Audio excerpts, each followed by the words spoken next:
And welcome back to a fresh episode of the Business Growth Show. I'm your host, Sam Dunning, co-owner over at webchoiceuk.com. And if you haven't yet, be sure to subscribe to our weekly email where we share actionable marketing tips, useful podcasts, free resources, guides, bonuses, and even more every Monday to start your week off with a bang. Head over to businessgrowth.email. And with that, today's guest is Adam Holmgren. Adam is the head of demand generation over at GetAccept. He's also host of the podcast, Demand Generation Movement. Adam, really warm welcome to the show. How you doing? Yeah, great to be here, Sam. Fun to be here. Cool, man. Looking forward to this because we're going to be all chatting all things why companies should care about demand generation. This is a hot topic when it comes to LinkedIn, when it comes to SaaS companies. There's a lot of ways we could take this. So let's throw you straight in at the deep end, Adam, as we often do. To you, what does demand generation really mean? Yep. I think demand generation, you get, if you talk to 10 marketers, you get 10 completely different responses. So I think it's important to kind of get your own definition. But for me, it's more, it's a full funnel approach really to marketing. So I think we have, even though we maybe haven't called it demand generation for, a decade, we have still been doing it for a decade. So it's more, we look a full funnel approach. We look at customer journeys. We look to provide value to our audience first. And then obviously we have the end goal of creating revenue. And I think that is important to emphasize that, revenue should always come first. That is really the key definition in my mind. And if we compare that to maybe the more traditional lead generation that I think many people in Europe still are doing, or at least most of it, that is more related to bringing leads in and not caring as much about the qualitative aspects and how many of them actually turn into revenue. So I think that's the important distinction here. Yeah. And we'll get stuck into the nuts and bolts when it comes to demand gen versus lead gen shortly, which is going to be good fun. Now, when it comes to demand generation, I know when I spoke to people before, some people talk about kind of creating educational, helpful content for perhaps prospects, potential customers that haven't yet heard of your company, of your brand, what you do, and helping them with that way. Is that what you'd say it is, Adam, or is there a heck of a lot more to demand gen than just kind of creating videos or creating podcasts like we are now and kind of sharing information around your sector? No, I think that's one way for sure, and I think that's the way where companies usually start. They start creating a lot of these top funnel content. So it can be podcasts, it can be anything really, events, webinars. But I think the important thing with demand generation is to not stop there, to also make sure that there is a next step for our audience and for our customer journey, so that we continue to create valuable middle of the funnel content. We continue to create valuable bottom of the funnel content.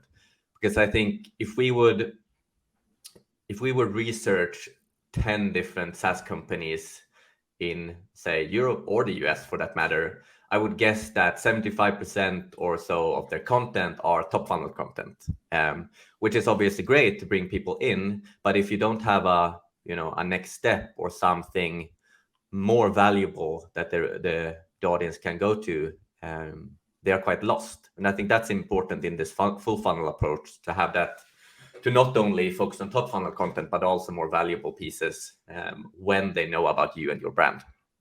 Yeah, which brings us on to a couple things that are always tricky when it comes to demand gen, content creation, attribution, and all that good stuff. From your experience, how have you found ways to create, whether it is content or demand gen pieces, media, etc., that's valuable to your target audience, the people that you actually want to attract? Are there ways you found that have worked well? Yeah, I think the most basic answer to that is really getting to know the customers a bit better. And a good start for me when I've entered GetAccept as an example, was just, we have these amazing tools now, Chorus, Gong. It's so easy to listen into sales calls and listen into dialogues where we win and where we lose. And that has been a great start. Like, just focus down on getting to know your customers. Yes, of course, we should also conduct like interviews, but I think that's an easy start to get to know what kind of solutions and problems we are, solving. Yeah. And then we can kind of go from there. I think that's so if it's a company here that don't have a solution like Chorus or Gong, I think that's a definite must have in today's environment, especially for marketers, I would say. Yeah, makes sense. So listening to those sales conversations, what's actually going on with your customers, your sales teams, what they're discussing, what some of their queries, some of their problems, and how they're overcoming them. And then are you leveraging that to your advantage? Yeah, exactly. And I think you're often like getting stuck on the same issue in many of these sales calls. They have similar problems. And one of the easiest ways I feel like creating content is to make sure that you have pieces of content that answer these kind of problems and pain points that are very clear with how you solve them. Ideally, this is something that the buyer should consume before having a sales demo, of course. But I think if they are not, I think those are kind of a great way to identify them. Yeah, makes sense. Does demand gen always have to be content driven? I think content is always the start, for sure. I think it all starts with the messaging and the story we're trying to get out there. Then it's just a matter of how we want to distribute it. That can be very different based on companies. We are present in so many channels, but that will of course vary a lot depending on your audience, and depending on kind of the spend you are willing to put out there. Let's take LinkedIn as a channel, for example. Superb for targeting, Yeah. also superb for wasting money if you're not careful. As with many channels, yeah, for sure. Yeah. So I think that's really, I think it all starts with content creation and being creative. Usually when I look for demand generation marketers, I think creativity is the number one personal trait that I'm looking for a good demand gen marketer. You need to be able to create extraordinary stuff that's not really out there as of now. I think that's key. So let's get into revenue. How can you ensure that a demand gen campaign actually ties to revenue? Because I'm sure a lot of people are listening and thinking, Sam, Adam, it's all good. We can spend thousands of dollars, euros, whatever, on creating this content that's going to be top of the funnel, and it's going to answer some of our prospects' juiciest problems, concerns, queries. That might be through podcasts, through videos, maybe through articles, whatever the medium. That's all well and good, but how can we actually tie this to revenue? How do we know it's going to ultimately get these demo requests or get these consultation calls flowing and then put some cash in our business's bank? No, I think that's hard, and attribution is always an interesting topic. We can always, optimize our attribution as much as possible, and maybe we can identify, say, 30 to 40% of what's coming in and kind of attribute it correctly. And that is, of course, something we do. At GetAccept, as an example, we use HubSpot and we use their attribution. It works fine, but it has its limitations, of course. One example is often at a company, a lot of your, customers will end up being attributed to direct traffic, which is always a tricky one, right? Because it's impossible to say what they've done before or after that. But for me, what we have seen, or what I have seen at many companies, is that it's a great correlation between looking at brand awareness related metrics and the growth of revenue. So we have done tests where we have kind of, and when I talk about brand awareness, I'm talking more about how we are not pushing our product, but more pushing our story, pushing our brand. It can be through anything, any channel really, LinkedIn, Facebook, it can be display, whatever. But we can see that when we lower, our visibility, in terms of awareness, when we lower that spend, that's also over time when our revenue kind of decreases. So I think you have to look at it more of a high level than narrowed monthly. If your revenue are kind of increasing, quarter by quarter, then you are on the right track, I think. And I think that's an important thing here. You really need to have that, get that confidence from your management team. I guess that's key, right? Sometimes you will go only based by your gut feeling and not always based on a data-driven decision. Sometimes it will work and sometimes it will not. But for me, it's very important that a company to not dwell too much on the attribution, more focused on, okay, this is what we believe will give us the results long term. Can we then see that the revenue is developing in that way? So not really a short-term thing where you can just put out, say, a few pieces of different media, different content. No, exactly. And attribute it a few days later. Are we talking, typically from your experience, we're talking kind of several months or even a year for it to build up the brand authority, the reputation with our prospects, and then I would say for sure. I would say one strong brand awareness channel that we usually don't talk about is, to be honest, is outbound sales, right?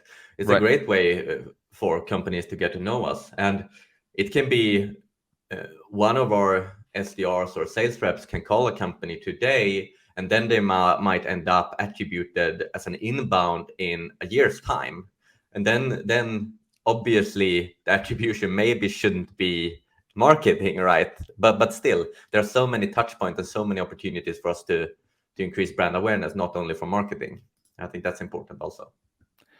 Yeah, I suppose it's almost one of those chicken and egg things, because the thing with demand gen is you can, just like I do on LinkedIn all the time, and you do, Adam, and lots of people do, put out a bunch of content on LinkedIn, whether that could be video content, text posts, all this good stuff. Maybe I'll put stuff on YouTube, on the podcast, on various other channels, which are geared towards, let's say, educating people. Ultimately, a web choice, you want to share expertise around websites, SEO, and all that good stuff. And then eventually someone might not come to me direct on LinkedIn, but they might inquire through our website, or they might search on Google and they might click an organic listing, or they might click a paid ad.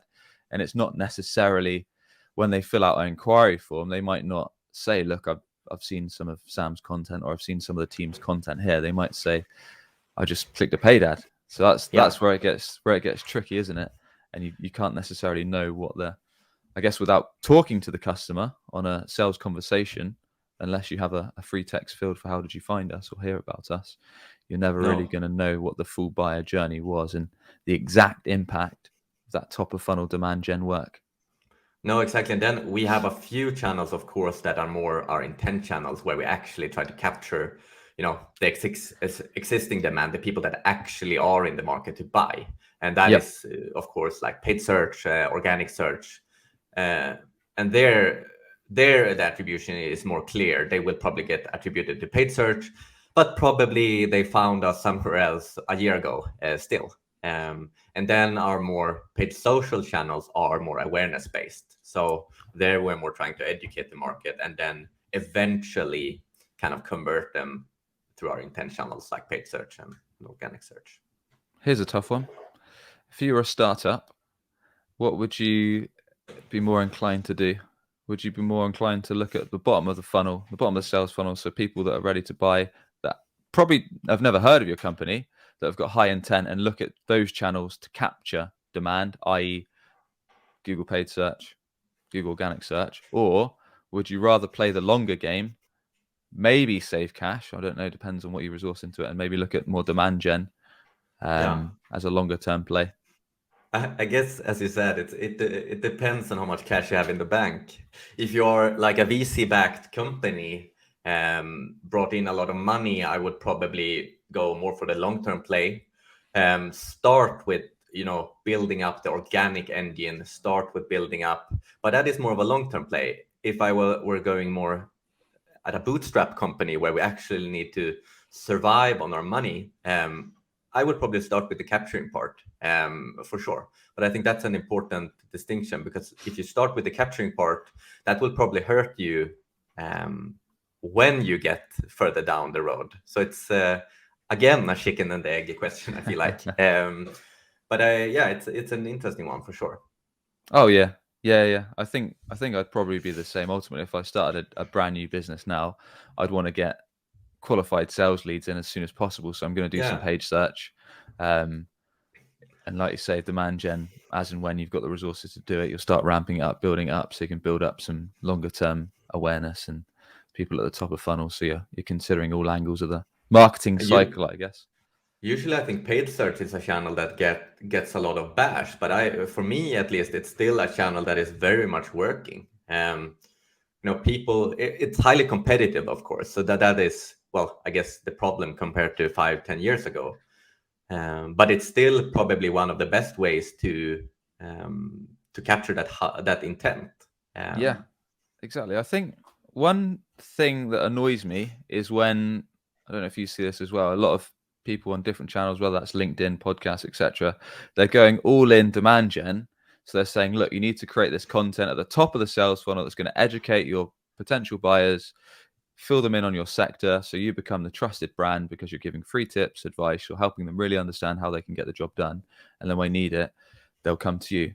That's not always the case. They might be selecting several vendors. So if you're just doing demand gen and then you're not present in Google search, whether that's organic, paid, or whatever channels they go to, then you're not necessarily going to win their business because they might not even find you on search. So you can't just go all in demand gen, in my opinion. You need to actually consider when people are going to Google or the other channels that they go to then search for it. Yes, some people might have enough trust and go direct to your website and just type that in or message you on LinkedIn, whatever.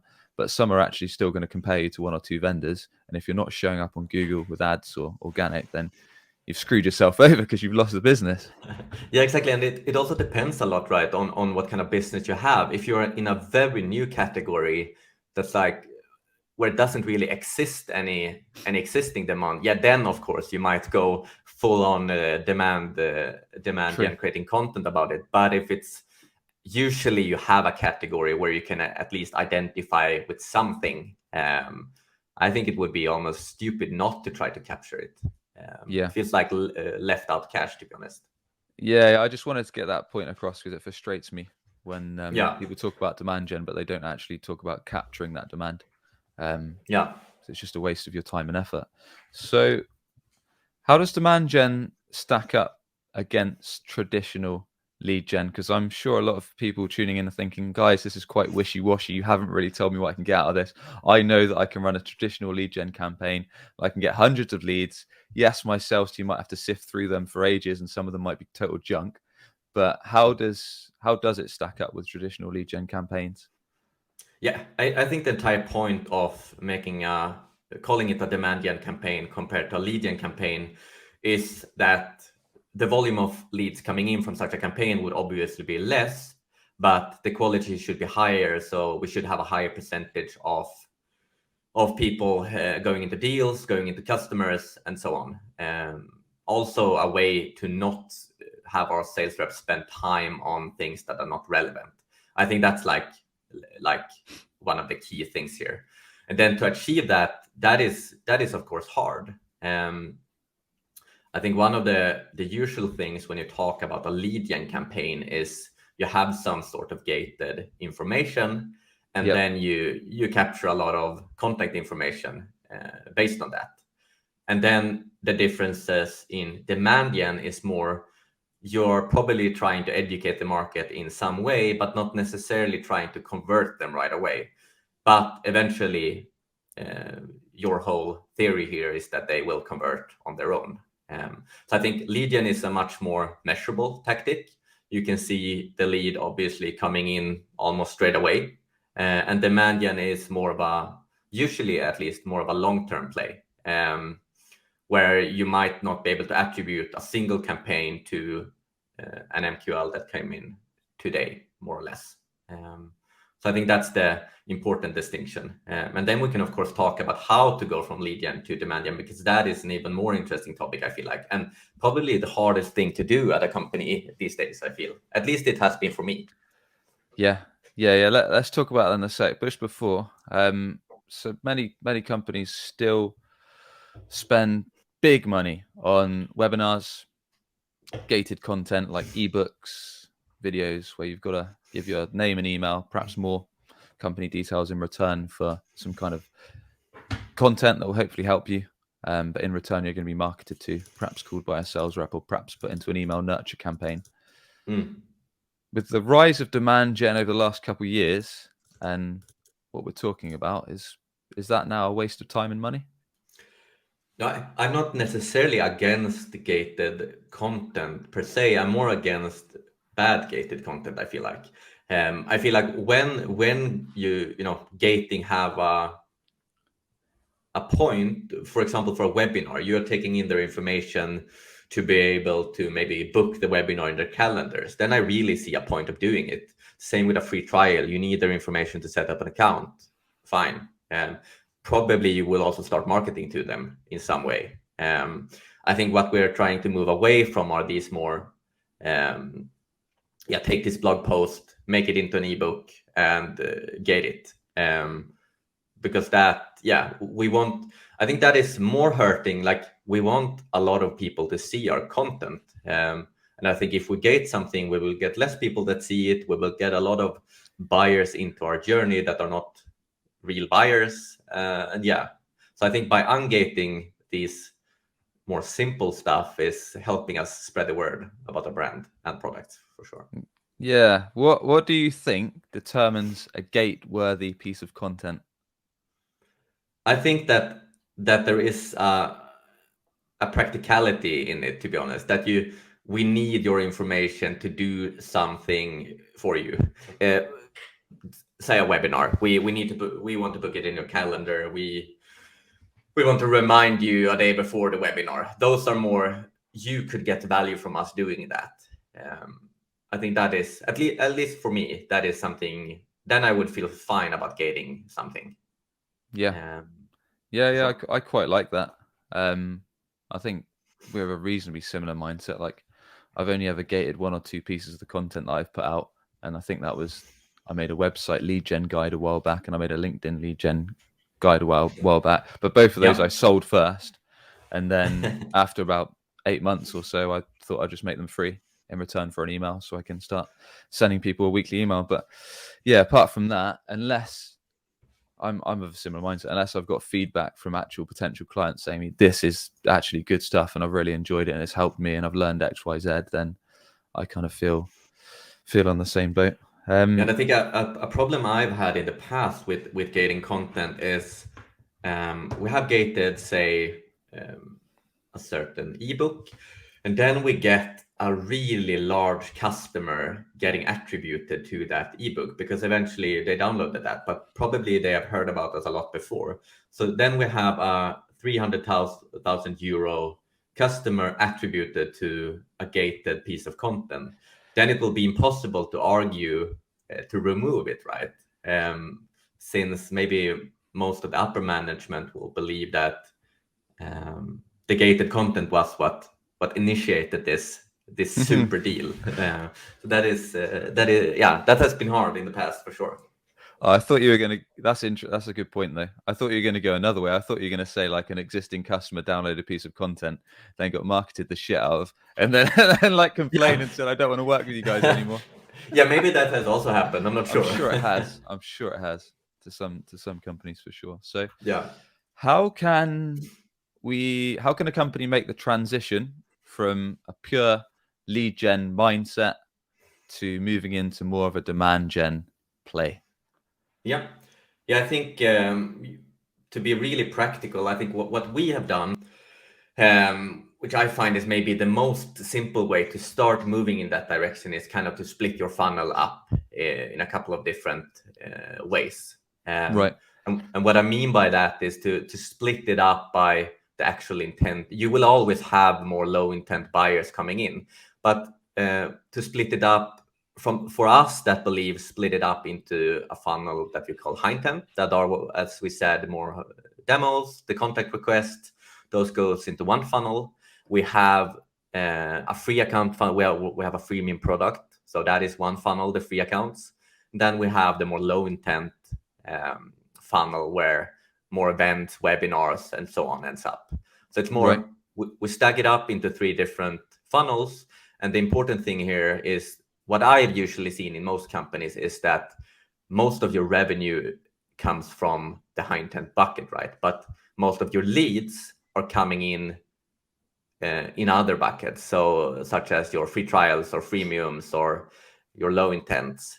So we have some sort of a disconnect there, and that is the argument I'm always trying to make at companies is that if we focus down on these more high intent buyers, it will lead to more revenue. It's pretty clear here. So I think that's one of the easiest way, just to split that out, watch it for yourself at your company, and then show it to management, because I think it paints a really clear picture. Yeah. So breaking down the funnel into different levels of intent. I know we touched on this a bit earlier, but how can you really tell a demand gen campaign is working well? Is it just a case of you need to give it a good test, like over 6 months or a year, and then you'll slowly see your revenue kind of creep up and you'll start getting feedback from prospects and customers? Or is there other angles to it that we need to consider? Yeah, I guess it depends on if it's a like more of a capture campaign where we talk about paid search, organic search, then we can obviously view it more in terms of the demand we're actually capturing, the customers we're bringing in, the revenue from there.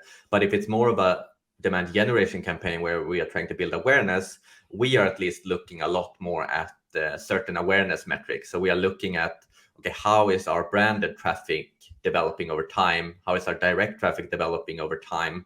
Yep. If we can see that that is increasing, yeah, obviously more people know about our brand, and hopefully, at least that's what we see in our case. We have a pretty strong correlation with when our brand increases, even if those are not all parameters you can measure. I think those are pretty valid. When our brand increases, we can also see that usually our revenue increases a while after. Yep. So we are trying to find, as you said, we need more, short-term metrics in a way to make sure that we are going in the right direction. And obviously, we are also looking at, the MQLs, the SQLs. I think those are also getting unworthy bashed sometimes. As long as you are measuring, and maybe defining them correctly, I think they are great short-term metrics just to see that you are going in the correct direction. Yep. We talked about capturing demand. Are there any other ways apart from kind of search that you can ensure that the demand you're creating is going to good use? I.e., should we put call to actions in some of the content that we're putting out, or should we just make it as value packed as possible, not even barely mention our brand, and just hope that those buyers, when they're ready, when they need our help, or when they need to make a recommendation or referral with the brand that we speak of? Are there any other touch points or things that we need to consider to actually make sure that we do capture this business that we've worked so hard to educate our prospects on? I think you should never be afraid of, even if it's a top funnel blog post, you should never be afraid to talk about your products. I think that's really important because they are your bread and butter. But for us, I think review channels are really big. Especially in our space, G2, Trustpilot, Capterra, all of these kind of software review sites. I think most buyers these days, at least in the, say, IT tech sector, are going to visit these kind of pages during some kind of research phase. And if we aren't present there, and if we don't have good reviews and good material there, I don't think we will ever be in the game. So I think those are, apart from paid search and organic search, those are probably our most important intent channels as well. And it's very different per market. Like G2 is huge in US, as an example. Sure. In Europe, we have a lot of different ones. Trustpilot is very big in, say, UK.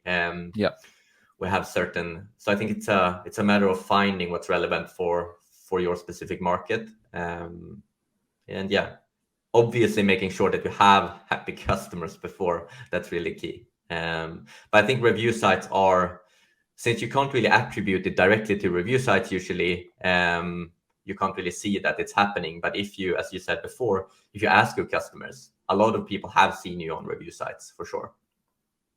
Yeah, makes sense. It's something we've not touched about much on the site, but we use review sites a lot, and like you said, they're actually, for our business anyway, they generate a heck of a lot of inbound, Yeah, because even though these review sites make an absolute fortune because they're not purely organic, they'll basically charge you an arm and a leg to sponsor your listing, and then you'll absolutely. collect your client reviews and you'll pay them several grand a month, but in return you'll get a good amount of traffic to your site and you'll probably get a fair few qualified leads off it.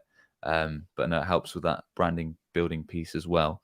So yeah, it's a nice ad, as we've not talked Yeah, about and I them much think before. that is also like, I think at least for me, when I'm in a buyer's journey, I feel I feel such a trust for a brand when I can read what someone else have to say about them. Usually even more on LinkedIn, when someone is posting organically about the company, then I really take it to my heart, to be honest, because that's more on a review site. You can probably kind of make sure that your best customers are reviewing you, but on LinkedIn and on other social organic platforms, it's not really possible, right? Yeah, Um, yeah, fair point. If a company is perhaps tuning in and they perhaps think, yeah, I think it's about time we took demand gen seriously and we mm. want to get stuck into it. Perhaps now we've got some resources that we can set aside and make some things happen. What are some initial considerations, Adam, that you'd advise, and what are some good starting points for a company that wants to get cracking on with demand gen? Yeah, I think initially, I think this funnel breakdown, to have that as a baseline is always good. I think to start with just ungating everything that is not relevant to gate, I think is a good start. And then I think just starting your organic presence on LinkedIn, and I'm not talking about the company page. I'm talking about more the personal branding from an employee level. Not something you should push maybe from an employer perspective, but this is something that should happen naturally. I feel like most companies that are very successful these days in SaaS are companies that have people with extremely strong personal brands, especially in the US, I would say, but also in Europe. We see a lot of companies where, employees are actually getting to spend time on their work just to talk about things that they are passionate about, not necessarily the business. So I think that's a good start, to allow your employees to start building their personal brand a lot more, because that will also make your brand more visible, right? And also hopefully more likable, since Yeah, you usually your brand are your people. So I think that's a great way, and something we do a lot at GetAccept, as an example. We have different, ambassador programs, as an example, where people completely freely, we don't force anyone to do anything, but can set aside time to promote themselves and talk what they are interested in most. For me, example, that is demand generation.